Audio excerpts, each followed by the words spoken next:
Alors, dans cette deuxième vidéo sur la fonction protocole, donc je vais vous expliquer dans cette deuxième partie qui est le protocole.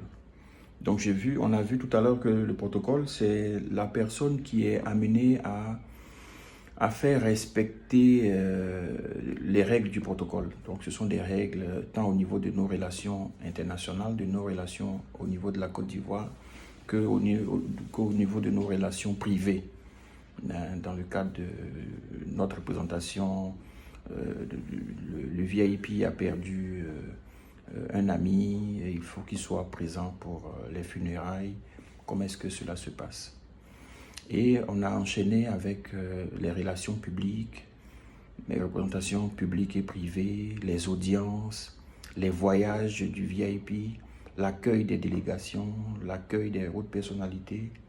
Et aussi, le protocole est amené aussi à beaucoup être présent en ce qui concerne donc les événementiels. Donc l'événementiel, c'est tout un coup, hein, cela va représenter, il y a la gestion des voyages, les relations internationales et aussi l'événementiel vont représenter près de 50% de son temps. Pendant 50% de son temps, l'agent en charge du protocole s'occupera des relations internationales. Donc les demandes de visa, d'autres éléments, d'autres choses en lien avec les relations internationales, les voyages et autres, les immunités, les privilèges, comment est-ce que cela se matérialise.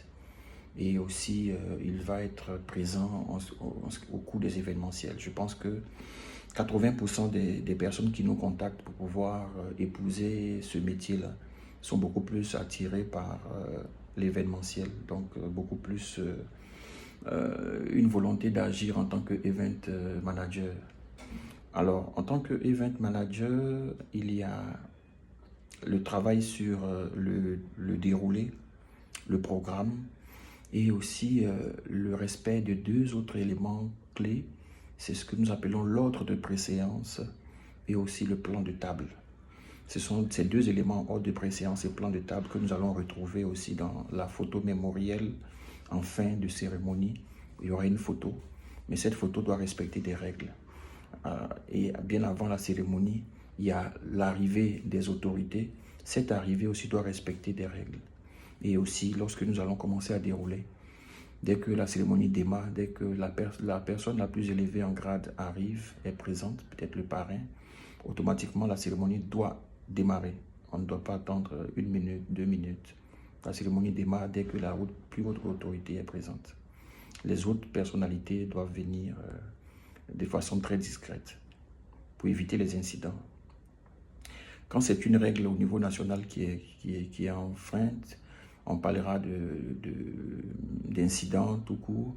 Et quand c'est au niveau international, là, on parle effectivement d'incidents diplomatiques, ce que l'on entend souvent. Donc, il y a des règles à respecter. Donc, le protocole veille, dans le cas des événements, à connaître ces règles-là et à faire respecter ces règles. Mais toujours en n'oubliant pas que c'est le VIP qui fait son protocole. Vous vous soumettez, vous êtes des conseillers, vous ne vous imposez pas, vous ne criez pas, voilà, vous n'êtes pas un agent de sécurité. Vous ne vous imposez pas à votre patron, vous faites juste le conseil, à lui d'appliquer ou pas. Mais j'insiste toujours là-dessus. Donc c'est le VIP qui fait son protocole. Le VIP qui décide de respecter ou pas. Et voilà. Alors, voici un peu présenté le protocole. Donc, il sera présent dans les représentations publiques et privées, prendre en charge son VIP, organiser les audiences. Quand c'est vous qui recevez ou c'est vous qui allez à une audience, n'oublions pas au départ, c'est un porteur de message. C'est un précurseur. Quand vous connaissez un peu l'histoire, la source, cela facilite un peu notre travail. Le protocole est un bon précurseur et en général, dans 99% des cas, il n'improvise pas. Le protocole n'improvise pas, même si parfois les circonstances amènent à avoir un semblant d'improvisation, mais ce n'est jamais de l'improvisation. Comme le disait Coluche, mes plus belles improvisations sont celles que j'ai préparées des années à l'avance. Merci.